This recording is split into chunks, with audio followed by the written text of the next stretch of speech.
Okay, so if you're familiar with any of my YouTube videos or my work at all in photography, you'll know that I love to do colored gel photography. It's a series that I like to call hypercolor, where I can use vibrant colors and use colored gel domes on top of something like a DigiBee. Now, I do quite a bit of colored gel work in studio. I love it. I love doing the post-processing and bumping up the vibrancy and things like that. And in the past, I would always have to use colored film, and you would go over soft boxes with grids, and it's kind of problematic and you throw it away. Well, I made a DIY video about a year ago that was one where you could use the Paulc.buff silicone gel domes. They're little magnetic domes, and just a cheap little $20 hack, $15 hack that would allow you to use these domes with the DigiBee. They were not originally designed to use them with this. So it's been about a year of using this. I just wanted to do a follow-up video because I learned a little bit, and a user wrote in to me personally to give a little tweak to this hack that I think is highly beneficial. So that's what this video is all about, and here we go.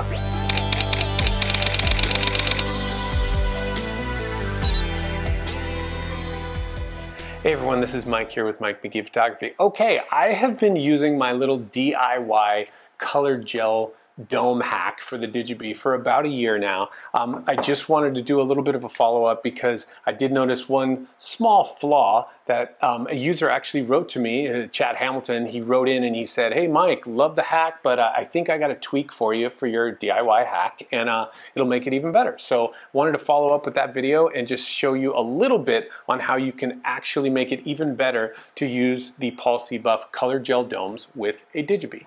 Now, I should, right off the bat, Paulc.buff's not paying me for this. I don't make any affiliate money. They don't know who I am, so this is all my own equipment. And the hack for this is that Paulc.buff sells these colored gel domes in a nice little kit. All the colors of the rainbow, nice. It's like, works out to be like $7.50. I think it's 60 bucks.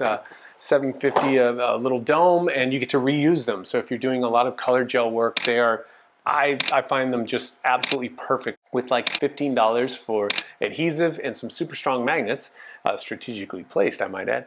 It allows you to use the DigiBees with these colored gel domes. You can just swap out a colored gel, pop it on, pop it off, put a light modifier right on there. It's just fantastic. It's what I use all the time to shoot. I have Link Strobes, I have Einsteins, I have DigiBees.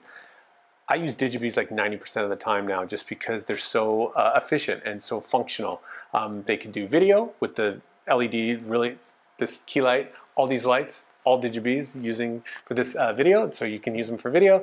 You can use them as strobes, obviously, and you can now use them with color gel photography. So I just find that the versatility of the DigiBee makes it my personal favorite light. No judgment if you're not a big fan, no worries.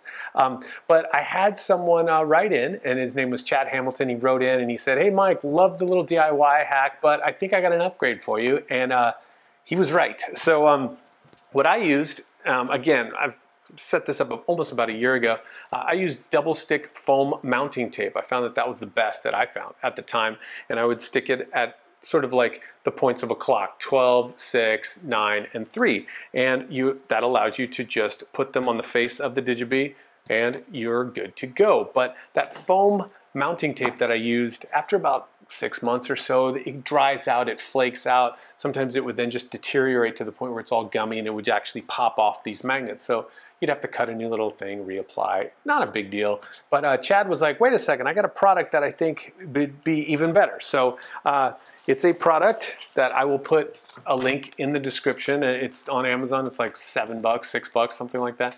They look like dipping dots, but they are perfectly, almost looks like they're factory made for this particular hack. These are 7mm circles, and the strong magnets that I suggest, also a link in the description, they're 6mm. So it just fits perfectly, and it's double stick, and they're clear. Once applied, it almost looks like it's factory made. It doesn't have sort of my original crude cutout of the DIY foam mounting tape. It works really well, and his suggestion is a better suggestion. So that's why I really wanted to follow up this video, just to point out this particular combo of these Dippin' Dots, these double stick adhesive dots, along with those same high intensity strong magnets, that allows you to sort of transform the functionality of the Paulc.buff DigiBee. So that's pretty much it. I'm just gonna go ahead, and if you happen to have watched my other video and you got the foam mounting tape, you're like, oh, Mike, now what am I supposed to do? Most people know exactly what to do just to remove it, but I just wanted to give a couple of little tips as well as a suggestion at the end. What I like to do to remove it is grab the old Swiss Army knife, get a flathead screwdriver, put a little bit of black electrical tape or maybe even 2 things of electrical tape. I didn't have that here in my studio, so I'm just using some masking tape. Not great, but you just don't want to scuff up and scrape off the surface of the DigiBee because it is metal.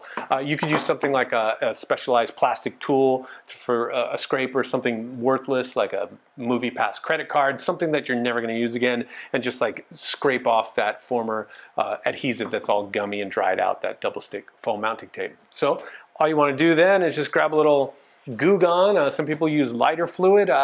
I would not use that since there's electronics there, but Goo Gone smells great.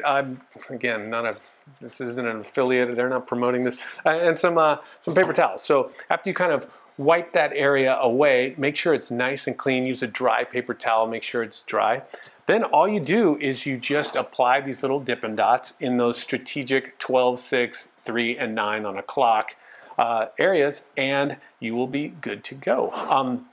One thing I did notice is that you may want to pay special attention sort of to you will see that after you use something like a DigiBee and you put the light modifiers on, you put them on, you put them on, off, there'll be like a slight little ring that you might see that shows where the light modifier actually attaches. And so just inside that ring, at the crest of that ring, you want to put your adhesive magnets right there so that it's underneath the light modifier ring itself. It won't get affected. Yet the flexibility of these guys will allow you to just pop them on and it works perfectly. That way they'll never get in the way of like the light modifier. The light modifier could scrape it or something like that.